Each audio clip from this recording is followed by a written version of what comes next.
अभी हम करेंगे सैम्पल पेपर 4, जो बोर्ड ने सैम्पल पेपर्स रिलीज़ किए हैं, लगातार हम उनको सॉल्व कर रहे हैं। 3 सैम्पल पेपर्स से पहले हो चुके हैं, ये चौथा पेपर रहेगा। इसमें भी 20 क्वेश्चंस आएंगे। हमेशा की तरह पहले आप क्वेश्चन सुनिए, उसका आंसर सोचिए और फिर अपना आंसर मिला लीजिए। ठीक है सर, शुरू कर लेते हैं सर। पहला question, Anita and Babita, options भी देख लेते हैं। हाँ, Anita and Babita were partners sharing profit and losses in the ratio of 3:1. Savita was admitted for 1/5 share in the profit. Savita was unable to bring her share of goodwill premium in cash. The journal entry will be given below. Well, ये तो सीधा answer ही हो गया। जैसे बात कर लेते हैं, सविता का एडमिशन हुआ, सविता पैसे नहीं दे सकती, तो हम सविता को डेबिट करेंगे, यानी पैसा हम उसके अकाउंट से लेंगे। तो सविता कैपिटल हो जाएगा डेबिट, या सविता करंट अकाउंट हो जाएगा डेबिट, और जिन्होंने सेक्रीफाइस किया है अनीता बबीता, वो हो जाएंगे क्रेडिट। तो अच्छा, इसमें लिखा है the new profit sharing ratio of Anita Babita Savita will be. तो ये घुमावदार क्वेश्चन है बेटा। इसमें देखो इन्होंने एंट्री भी दे रखी है आपको, और एंट्री देखो तो अनीता और बबीता 8,000 और 16,000 से क्रेडिट हुए हैं, यानी इन्होंने जो सेक्रीफाइस किया है वो 1:2 में क्रेडिट किया है। तो ये बहुत ही अच्छा क्वेश्चन है। इसमें अनीता और बबीता क्रेडिट हुई हैं 1:2 में। इसका मतलब इन्होंने 1:2 में सेक्रीफाइस किया है। इसका मतलब ये है कि सविता को जो 1/5 मिला है ना सर, इस 1/5 का 1/3 115 जो है वो फर्स्ट वाली ने सेक्रीफाइस किया है अनीता ने, और 1/5 का 2/3 215 सेक्रीफाइस किया है दूसरी वाली ने। तो कुल मिला के आपको अनीता के रेशो में से, अनीता के 3/4 में से आपको 1/15 लेस करना पड़ेगा, और बबीता का जो 1/4 है उसमें से आपको 2/15 लेस करना पड़ेगा। ये कैलकुलेशन वाला क्वेश्चन है, पर मैं एक बार फिर दोहरा देता हूँ, पहले मैं खुद भी उलझ गया। अनीता और बबीता क्रेडिट हो रखी हैं, इसका मतलब इन दोनों ने सेक्रीफाइस किया है। सेक्रीफाइस की जो अमाउंट है वो 1:2 में है, यानी 1/3 पहली का सेक्रीफाइस है और 2/3 दूसरी वाली का सेक्रीफाइस है। अब आप इसको नीचे देख लीजिए, इसका आंसर होने लगेगा 41:7:12। ये कैसे आएगा सर? इसके लिए आप देखिएगा इसको, अमाउंट क्रेडिटेड इन 1:2। तो अनीता का सेक्रीफाइस आया 1/15, बबीता का सेक्रीफाइस आया 2/15। तो अनीता का जो ओल्ड रेशो है उसमें से आपको 1/15 माइनस करना रहेगा, और इसी तरह जो बबीता है उसके ओल्ड रेशो में से आपको सेक्रीफाइस माइनस करना रहेगा। तो 41 और 7, और इस तरह से 48 हो जाएंगे। ये 41 और 7 48, बाकी बचे 12 पॉइंट हो जाएंगे थर्ड वाले के सर। इस तरह से आंसर रहेगा। ठीक है सर, टफ क्वेश्चन था। अगला क्वेश्चन देखते हैं। Amala, Vimala, Kavita were partner sharing profit and losses in the ratio of 4:3:1. Vimala retires and gives her share of profit to Amla for 3,600 and Kavita for 3,000.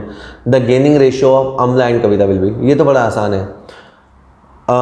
3 partner थे, उसमें से बिमला चली गई तो उसने अपना शेयर बाकियों को दे दिया। एक बंदे पे उसने 3,600 चार्ज किया है, दूसरे पे उसने 3,000 चार्ज किया है। तो 3,600 और 3,000 का रेशो हो जाएगा लाइक 6:5। तो 6:5 हो जाएगा गेनिंग रेशो फॉर अदर्स। और थोड़ा समझाऊं तो जब बिमला रिटायर हुई तो उसने कहा कि मैं अपना हिस्सा देने को तैयार हूं, और मैं 6,600 रुपये लूँगी, और 6,600 रुपये में से 3,600 उसने अमला से चार्ज किए और 3,000 उसने कविता से चार्ज किए। इसका मतलब इनका गेनिंग रेशो 6:5 हो गया। तो सर इसमें सी ऑप्शन हो जाएगा, ये रेशो बना है। ठीक है सर, 3,600 और 3,000 का रेशो है। अगला क्वेश्चन देखते हैं। अगला क्वेश्चन है, विच of the following is not a purpose for which the security premium account can be used. हमें पता है कि कंपनी प्रीमियम चार्ज करती है, लोगों से ज़्यादा पैसा लेती है, उसे सिक्योरिटी प्रीमियम कहते हैं। और सिक्योरिटी प्रीमियम को आप यूज़ कर सकते हैं, a issuing fully paid up bonus share. Yes, आप फ्री में जब शेयर देते हैं तो उससे जो लॉस होता है उसको कवर अप कर सकते हैं प्रीमियम से। Issuing partly paid up bonus share नहीं। आप हमेशा याद करेंगे कि जब सिक्योरिटी प्रीमियम को यूज़ किया जाएगा और पब्लिक को जो शेयर दिए जाएंगे वो फुल्ली पेड अप होंगे। फुल्ली पेड अप मतलब 100 का शेयर है तो फुल्ली फ्री में देना पड़ेगा। फिर आप 10-20 रुपये उनसे मंगा नहीं सकते, कॉल नहीं कर सकते, आपको उनको फ्री बोनस शेयर देना पड़ेगा फुल्ली पेड अप। तो बी ऑप्शन गलत है। बाकी प्रिमिलरी एक्सपेंसेस को राइट ऑफ करना, मतलब कंपनी जब शुरू होती है तो उस समय प्रिमिलरी एक्सपेंस होते हैं, उसको राइट ऑफ करने के लिए आप सिक्योरिटी प्रीमियम यूज़ कर सकते हैं। और कभी कभी कंपनी इक्विटी शेयर का बायबैक करती है, अपने ही शेयर्स को दोबारा खरीदती है, उसमें भी आप यूज़ कर सकते हैं सिक्योरिटी प्रीमियम को। तो बी ऑप्शन के अलावा बाकी सारे आप यूज़ कर सकते हैं। ठीक है सर, ये क्वेश्चन बोर्ड एग्जाम में होते हैं एज वेल एज ये कॉम्पिटिशन एग्जाम वगैरह में भी काम आते हैं, क्योंकि मैं हमेशा की तरह करूँगा कॉम्पिटिशन एग्ज़ाम को क्लियर करके आखिरकार तो टीचर ने पढ़ाना ही है, तो उसे आना ही चाहिए। स्टूडेंट को इसलिए आना चाहिए ताकि वो नंबर स्कोर करे, और टीचर्स को तो ताउम्र पढ़ाना है तो फिर उसे तो आना ही चाहिए। तो क्वेश्चन लगाइए, आपको होप अच्छे से आ रहे होंगे समझ में। ठीक है सर, इन्होंने हिंट में कहा है कि security premium can be used only for issuing fully paid up bonus share. ठीक है, चलिए अगला क्वेश्चन है। Tangible assets of the firm are 14 lakh and the outside liabilities are 4 lakh rupee. Profit of the firm is 150,000 and the normal rate of return is 10%. The amount of capital employed will be. Okay, देखिए asset हैं 14 लाख के और liabilities हैं 4 लाख के, तो 14 लाख में से 4 लाख गया तो 10 लाख हो गया सर। तो 10 लाख रुपया हो गया कैपिटल एम्प्लॉयड। इन्होंने हमसे कैपिटल एम्प्लॉयड ही पूछा है, तो बाकी प्रॉफिट या नॉर्मल रिटर्न ये इसने सब हमें फंसाने के लिए दिया है। इसका आंसर सिंपली 10 लाख रुपए हो जाएगा सर। ठीक है, जैसे अगर हमारी थाली में कुछ आता है या हम खाना खाने जाते हैं तो सब कुछ तो नहीं खा लेते, जो काम का है वही खाते हैं। ऑप्शंस में अगर आपको क्वेश्चन में बहुत सारा डेटा गिवन है तो आपको समझ में आना चाहिए आपसे क्या पूछा गया है। आपसे पूछा गया है कितना कैपिटल लगाया गया है बिजनेस में, तो asset minus liabilities equal to capital employed होता है। ठीक है, बाकी कैपिटल एम्प्लॉयड का डेफिनेशन हर चैप्टर के हिसाब से चेंज होता है वैसे कहीं कहीं। Which of the following is not a limitation of analysis of financial statement. Well, जब आप फाइनेंशियल स्टेटमेंट बनाते हैं तो क्या उसमें विंडो ड्रेसिंग हो सकता है? बिल्कुल हो सकता है सर। विंडो ड्रेसिंग का मतलब होता है झूठा अपनी पोजीशन को अच्छी दिखाना, दैट इज़ इसको कहते हैं मेकअप स्ट्रेटेजी। आप मेकअप करके ज़बरदस्ती खुद को ज़्यादा सुंदर दिखा रहे हो, जितने सुंदर आप हो नहीं। तो फाइनेंशियल स्टेटमेंट तैयार करते समय भी अकाउंटेंट मैनिपुलेशन करके विंडो ड्रेसिंग करते हैं। प्राइस लेवल चेंजेस इग्नोर्ड, बिल्कुल सर प्राइस लेवल चेंज होता है। जैसे मैंने पिछले वीडियो में एग्जांपल दिया कि पिछले साल आपने 100 यूनिट बेचे 80 रुपये के भाव से, और इस बार आपने मान लीजिए 80 यूनिट्स बेचे 120 रुपये के भाव से। ठीक है, तो आपको ऑन पेपर्स लगेगा आपकी सेल बढ़ गई है, जबकि रियल में आपकी सेल सर कम हो गई है। तो इस बात को फाइनेंशियल एनालिसिस भी नहीं पकड़ पाता। सब्जेक्टिविटी, हर अकाउंटेंट अपने हिसाब से डेप्रिसिएशन के रेट लेता है, अपने हिसाब से इन्वेंट्री वैल्यूएशन करता है, अपने हिसाब से इन्वेस्टमेंट वैल्यूएशन करता है, तो सर सब्जेक्टिविटी आ जाती है। ठीक है, और बाकी इंट्रा फर्म कंपैरिजन पॉसिबल।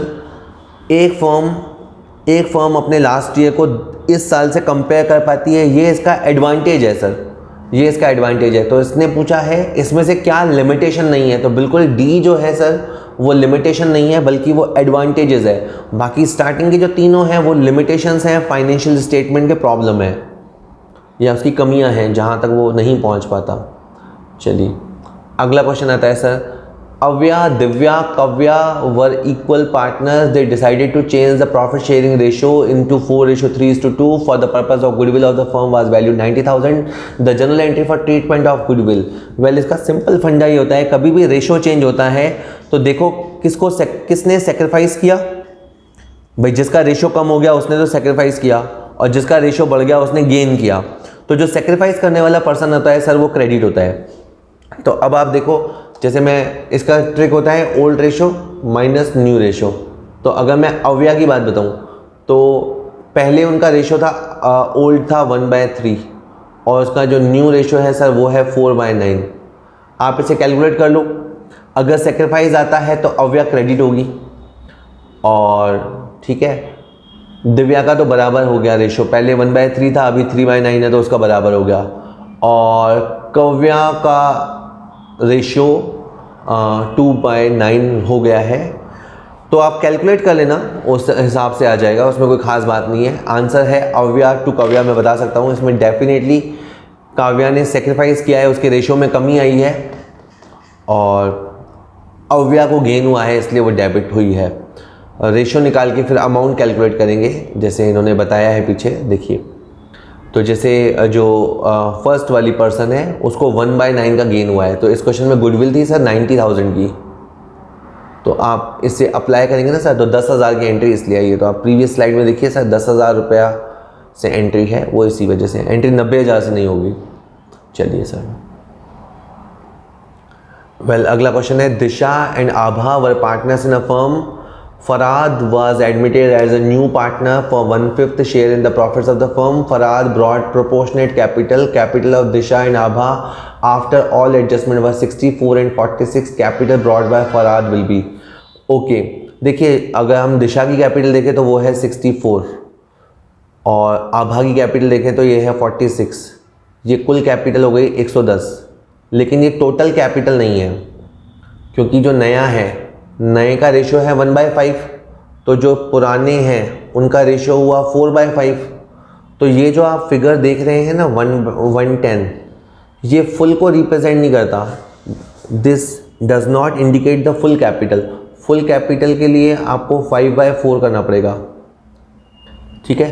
इससे आपको टोटल कैपिटल पता लगेगी और टोटल कैपिटल का जो रिमेनिंग पार्ट है, टोटल कैपिटल का जो रिमेनिंग पार्ट है वो फराद को लाना पड़ेगा सर। इस तरह से आंसर आएगा, समथिंग 27,500 के आसपास आंसर आएगा। आप देख लीजिए कैसे आएगा ये।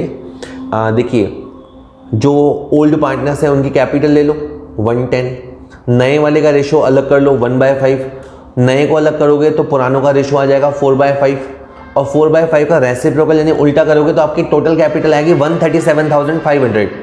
तो बाकी का जो पैसा है वो फराद को लाना होगा, ठीक है। आसान क्वेश्चन तो मैं कहूँगा नहीं कि हैं, थोड़ा बहुत तो दिमाग लगाना पड़ता है। विच of the following is not a capital receipt, इसमें से क्या कैपिटल रिसिप्ट नहीं है। टूर्नामेंट के लिए डोनेशन मिला, रोज रोज नहीं मिलता, कैपिटल रिसिप्ट है। डोनेशन फॉर बिल्डिंग, बिल्डिंग के लिए डोनेशन मिला, ये भी कैपिटल रिसिप्ट है।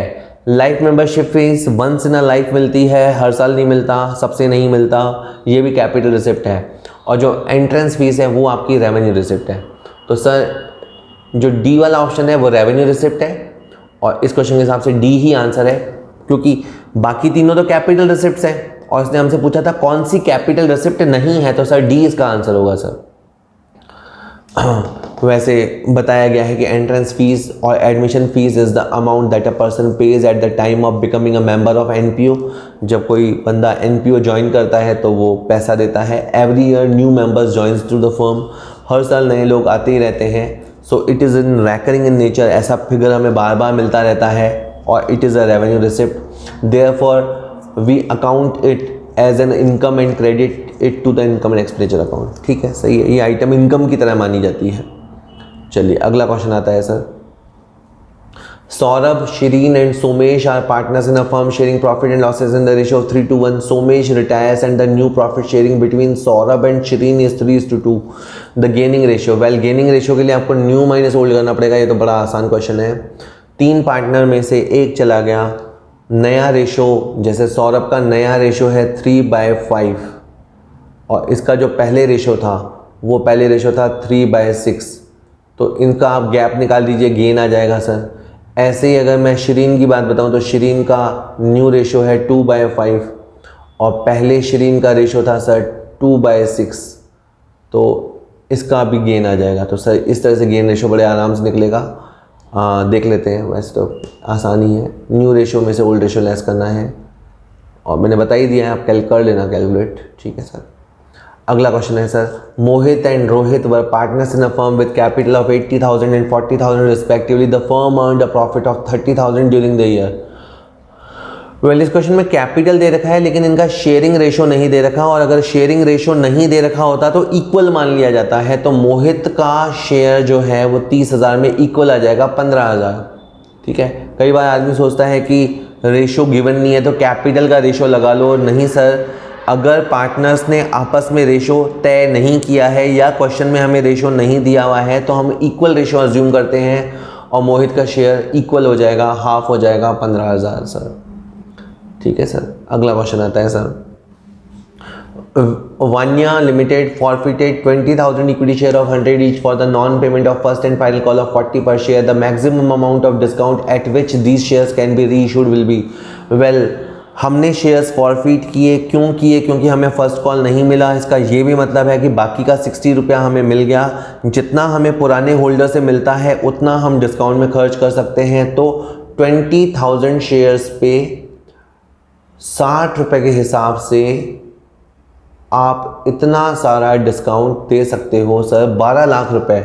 जी हाँ, इन शेयर्स को डिस्काउंट करते समय अगर हम चाहें, कंपनी चाहे तो 60 रुपये के रेट से 12 लाख रुपए का डिस्काउंट दे सकती है सर। इसका आंसर बी हो जाएगा sir.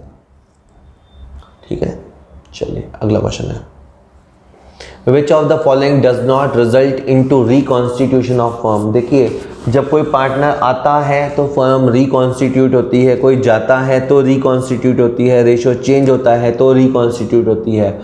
Well, dissolution of partnership firm इसको छोड़ दो। अगर सिंपली पार्टनरशिप डिसॉल्व होती है, जैसे ABC में C चला गया तो पार्टनरशिप डिसॉल्व हो गई, रिकॉन्स्टिट्यूट हो गई, रेशो चेंज हो गया, पार्टनर की डेथ हो गया, इन सब केसेस में रिकॉन्स्टिट्यूशन होता है।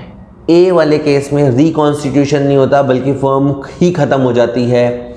तो इस क्वेश्चन के कॉन्टेक्स्ट में ए आंसर रहेगा सर। उन्होंने बी दे दिया है इस क्वेश्चन में सर, मिसप्रिंट है, यहाँ पे बी नहीं ए होना चाहिए।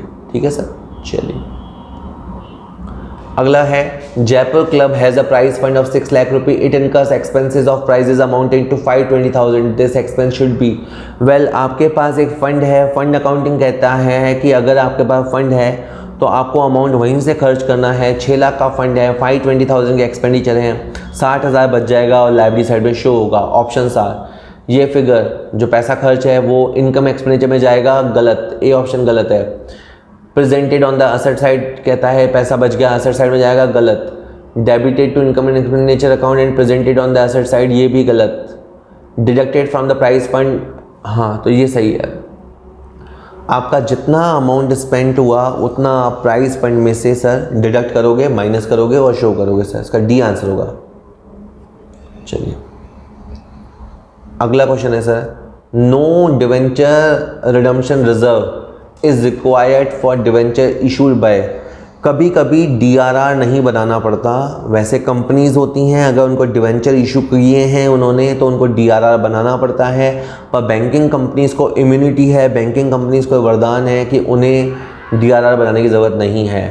तो सर सी, बैंकिंग कंपनीज को DRR बनाने की ज़रूरत नहीं है। बाकी रहा trading company, manufacturing company, infrastructure companies, इन सबको DRR बनाना पड़ेगा। DRR is not required for debenture issued by all India financial institution regulated by RBI। तो जितने भी फाइनेंशियल इंस्टीट्यूशंस हैं इंडिया के जिनको RBI रेगुलेट करता है और जितने भी बैंकिंग कंपनीज हैं तो वो अगर पब्लिक में डिवेंचर इशू करती हैं तब भी, या डिवेंचर्स को प्राइवेटली प्लेस करती हैं तो भी, किसी भी तरह से उन्होंने डिवेंचर इशू किए हों, उनको DRR बनाने का रिक्वायरमेंट नहीं है। ठीक है sir. Next question is, which of the following is not a tool of financial analysis. Well, comparative analysis ये टूल होता है, कंपैरेटिव पोजीशन स्टेटमेंट ये टूल होता है, स्टेटमेंट ऑफ P&L ये टूल नहीं होता। यानी हम फाइनेंशियल एनालिसिस कैसे करते हैं? Comparative study, common size study, trend analysis, cash flow analysis, ratio analysis, fund flow analysis, break even analysis. These are the some famous tools for analysis. ठीक है sir. P&L is not a tool for analysis. Which of the following is a limitation of financial analysis. Financial analysis की क्या कमी है? It is just a study of reports of the company, hold पे रखते हैं। It जजेस the ability of the firm to repay it's डेब्ट, ये तो एडवांटेज हो गया। It identifies the reason for change in the financial position, financial position में क्या चेंज आया, क्यों आया, उसके रीजंस को आइडेंटिफाई करता है, ये भी इसका एडवांटेज है। It ascertain the relative importance of different component of the financial position of the firm. ये बताता है कि आपकी जो फाइनेंशियल पोजीशन है उसके डिफरेंट कंपोनेंट क्या हैं। तो ये अगर ये बात बताता है तो ये एडवांटेज हुआ, सी वाला भी एडवांटेज हुआ, बी वाला भी एडवांटेज हुआ, तो आई थिंक ए हो जाएगा। जी हाँ, ए हो जाएगा, क्योंकि बी, सी और डी बेनिफिट्स हैं। हम अपने डेट क्लियर कर पाएंगे क्या, ये बताता है। फाइनेंशियल पोजीशन में चेंज क्यों आया, ये बताता है। और हमारी बैलेंस शीट में किस आइटम का, किस कंपोनेंट का क्या वेटेज है, उसको भी बताता है। ये भी एडवांटेज है सर, इसका ए हो जाएगा sir. A in the sense कि एक बार कंपनी ने परफॉर्म कर लिया, अब ये जस्ट उसको रिपोर्ट करता है, उसको आप चेंज नहीं कर सकते। कहने का मतलब है इसका जो नेचर होता है वो प्रोएक्टिव नहीं होता, रिएक्टिव नेचर होता है। दैट इज़ जो हो गया अब उसके बारे में रिपोर्ट करता है। यानी फाइनेंशियल एनालिसिस का एक तरह का पोस्टमार्टम होता है। अब बंदा तो डेड हो ही गया, अब एनालिसिस करके क्या कर लोगे, वो वाली बात है। तो it is just a study, ऐसा कहने वाले कहते हैं, ठीक है। As per the Schedule 3, Part 1 of the Companies Act, calls in area will be presented under which of the following heading or subheading? Well, calls in area का मतलब वो पैसा जो पब्लिक ने हमें नहीं चुकाया, इसे हम शेयर कैपिटल में से लेस करके दिखाते हैं सर। तो ए ऑप्शन गलत है, बी ऑप्शन करंट लायबिलिटी गलत है, सी गलत है, डी सही है। डी कॉल इन एरिया, जो पैसा बाकी है उसे हम शेयर होल्डर फंड में से एडजस्ट करके दिखाते हैं बाय वे ऑफ माइनस। ठीक है सर, बस 3 क्वेश्चन और बचे हैं सर। Harit and Leela are partners in a firm sharing profit and losses in the ratio of 2:3। Yash was admitted as a new partner for 1/5 share in the profit of the firm. Yash acquires his share from Leela. Well, इस question में complete sacrifice from Leela है, यानी हरित का ratio वही रहेगा जो पहले था, सारा सेक्रीफाइस लीला करेगी। और मैं कहूँ कि जस्ट लीला है जिसके पास पहले था sir 3/5, she sacrifice 1/5, so she is now at 2/5। तो हरित के पास पहले से ही 2/5 था, लीला आफ्टर सेक्रीफाइस 2/5, और जो रिमेनिंग हो जाएगा वो हो जाएगा 1/5। तो इस तरह से 2-1 आंसर होगा सर, इसका आंसर बी लगेगा। ठीक है। वेल, अगला क्वेश्चन है विच of the following is not an activity ratio. तो जितने भी आपके टर्नओवर रेशोज होते हैं, जैसे इन्वेंट्री टर्नओवर रेशो, वो एक्टिविटी को बताता है। इंटरेस्ट कवरेज रेशो ये एक्टिविटी को नहीं बताता, ये आपकी इंटरेस्ट पेइंग कैपेसिटी को बताता है। Working capital turnover ratio, debtor turnover ratio, जितने भी टर्नओवर रेशो हैं ये बताते हैं कि हमारे मैनेजर कितना एक्टिवली काम कर रहे हैं, कितना अच्छा परफॉर्म कर रहे हैं। तो ये टर्नओवर रेशोज एक्टिविटी रेशोज कहलाते हैं या एफिशिएंसी रेशोज कहलाते हैं। इंटरेस्ट कवरेज रेशो बताता है कि हम इंटरेस्ट देंगे या नहीं दे पाएंगे। तो ये आपका फाइनेंशियल पोजीशन रेशो है, long term financial position ratio है सर। इसमें से बी ऑड वन आउट है, इसे अलग कर दीजिए। वेल, लास्ट आ रहा है the balance sheet provides the information about the financial position of an enterprise over a period, during a period, for a period, at a point of time. क्या है sir? Balance sheet as on 31 March 2020। तो ये आपकी 31 मार्च की position को बताएगा। Balance sheet as on 5 अप्रैल, तो ये आपके 5 अप्रैल की पोजीशन को बताएगा। तो यानी बैलेंस शीट हमेशा याद रखिएगा पॉइंट स्टेटमेंट होती है। P&L जो होता है वो पीरियड स्टेटमेंट होता है, जो ओवर अ पीरियड की बात करता है। पर balance sheet is a point statement, pin point statement बिल्कुल होता है। तो सर इसका आंसर डी हो जाएगा sir. Always remember balance sheet is a point statement and the statement of P&L is a periodic statement. ठीक है। मैं कभी भी बोलूँगा ना प्रॉफिट एंड लॉस, तो मैं बताऊँगा कि किस साल का है, और जब मैं बोलूँगा बैलेंस शीट तो मैं बताऊँगा किस दिन की है, कितने बजे की बैलेंस शीट है ये। ठीक है सर, क्योंकि बैलेंस शीट हर सेकंड चेंज होती है, हर ट्रांजैक्शन के बाद चेंज हो जाती है सर। ठीक है सर। वीडियो काम का लगा होगा तो वीडियो को लाइक कर सकते हैं, वीडियो को शेयर कीजिए दूसरे लोगों के साथ ताकि उनको भी कुछ काम आए। कॉम्पिटिशन एग्जाम में जाने से पहले अच्छे से देख के जाइए, अच्छे से क्वेश्चंस को लगाइए और पेपर को फोड़ के आओ। ठीक है, ओके, थैंक यू।